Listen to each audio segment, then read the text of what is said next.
All right, so get this. Today, we're diving deep, and I mean deep, into Yellowstone National Park. Oh, You know, Yellowstone. geysers, hot springs, the whole shebang. But, and here's the twist, we're not just skimming the surface. We're Right. going all the way down. Thanks to this thriller novel I've been digging into, it's got me thinking, like really thinking, about the raw power underneath it all.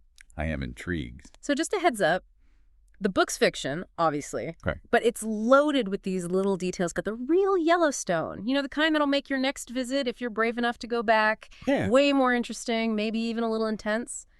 You game. absolutely. Let's do it. Okay, so the main character's parents in this book, total rock stars, or should I say rock nerds. Volcanologists studying Yellowstone. Early on, there's this line about the volcano's recent uptick in seismic activity, and that's what kicks off all the drama. Yeah. So my question is that just some convenient plot device, or is there something real to it? Well, that's the fascinating part. It's not just a plot device. The authors tapped into a genuine concern. See, Yellowstone sits on top of a supervolcano, and scientists, they're constantly listening to its every gurgle and groan. I mean, they even have these things called harmonic tremors. Harmonic tremors. Yeah, like a deep rhythmic vibration that signals magma movement. It's actually pretty incredible. Okay, so we're not talking made-up science jargon here, this uptick. It's legit. Which begs the question, what if Yellowstone actually did start getting more active? I mean, the book doesn't hold back on the whole catastrophic eruption scenario, but what's the reality? Paint us a picture. Okay, imagine this. Colossal ash clouds. I'm talking massive, blocking out the sun, blanketing the U.S., throwing air travel into chaos. And that's just the initial impact. Then you've got the climate impacts. Crops failing, weather patterns going haywire. Look, even if you're nowhere near Yellowstone, an eruption like that, it's going to touch you. Food prices, travel restrictions, you name it. Okay, I'm getting chills just thinking about it, which I guess is what makes the book so gripping. It doesn't sugarcoat anything. But here's the thing. Amidst all the impending doom, it also captures the raw beauty of Yellowstone. And that's actually what I want to get into next, because the book does something really clever. It goes beyond your typical disaster story, you know, by showing how the park's animals react to the volcano waking up. Yeah. There's this one scene, elk running in the dead of night. Then later on, a grizzly bear attacks hikers, which apparently is super unusual for that time of year. It's like they sent some things off before we do. You know, that's where the author did their homework. Because there's actually a ton of anecdotal evidence about animals acting strangely before earthquakes, tsunamis, you name it. Yeah. Dogs barking nonstop, birds going bonkers in the sky. Makes you wonder, doesn't it? So you're saying it's not just a fictional plot device, like there might be something to it. Exactly. Is it just a coincidence, or is there something we're totally missing? I mean, maybe animals are picking up on subtle shifts in the Earth's magnetic field, or changes in air pressure that we simply don't notice. It's a mystery, you know? It's definitely food for thought. If you were in Yellowstone, right, and you saw a bunch of animals acting totally out of character, would you think twice? Would you pick up on the signs or just brush it off? You know, nature being nature. It's a good question. Definitely something to consider. And speaking of things to consider, the book takes a turn, venturing into this exploration of human nature under extreme pressure.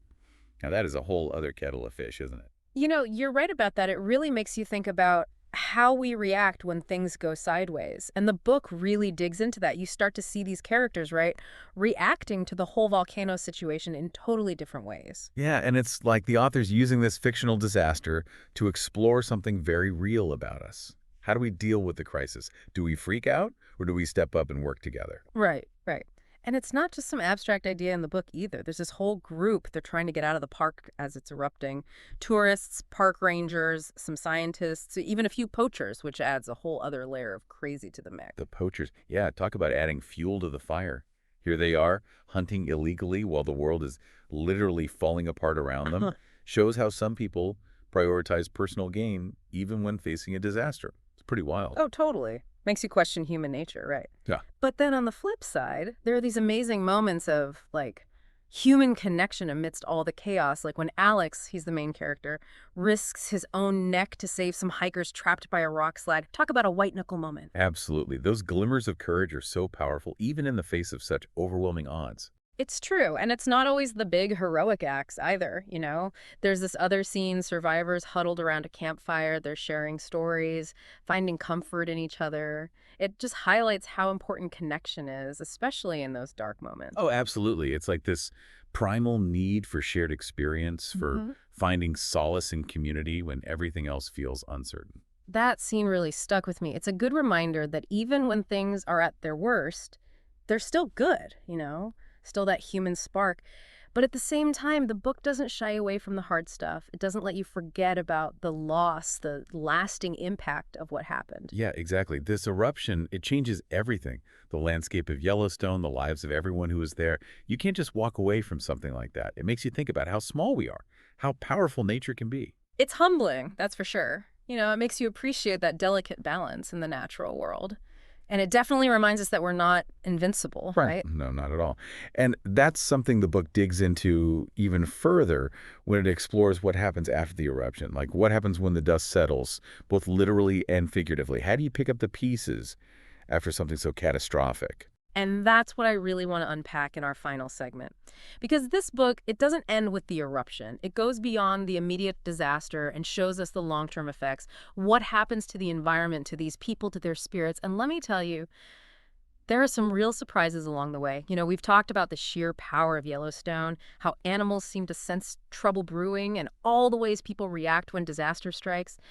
But what really got me, what stayed with me after finishing this book, was the exploration of what we learned from these events. The aftermath, the rebuilding, all of that. Right. That's what elevates this story beyond just another disaster flick. It grapples with those long-term consequences, the visible and the invisible. Exactly. And there's this one scene, it really captures it. Survivors are all gathered at this makeshift evacuation center, right? It's Mhm. chaos. People are dealing with just immense loss. But even amidst all that, you see these acts of kindness, these flickers of resilience. It mirrors what we see time and again in real-life disasters. Think Hurricane Katrina, the earthquake in Haiti.Nichi, devastation everywhere. But you also hear these incredible stories of everyday people showing extraordinary courage, communities pulling together to rebuild. It's true. The book doesn't sugarcoat anything, though. These characters, they've lost so much loved ones' homes, that sense of normalcy, and Yellowstone itself is forever changed. It really hits home that we're just a small part of something much bigger than ourselves, something we can't control, no matter how hard we try. It's a powerful reminder for all of us, wouldn't you say?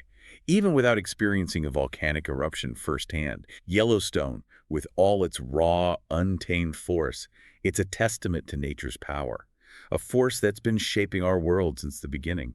It makes you realize it's our responsibility to respect that power and to be prepared for the unexpected, because you never know what's lurking around the corner. That's a heavy thought to end on, but an important one. And for anyone listening, I gotta say, this deep dive, it's only scratched the surface. There's so much more to explore in this book. But even if you never read it, I hope our conversation today has given you a new perspective on Yellowstone, on human nature, and maybe even spark some questions about how you'd face the unknown. Because sometimes it's not about outrunning the disaster, but about what you learn along the way.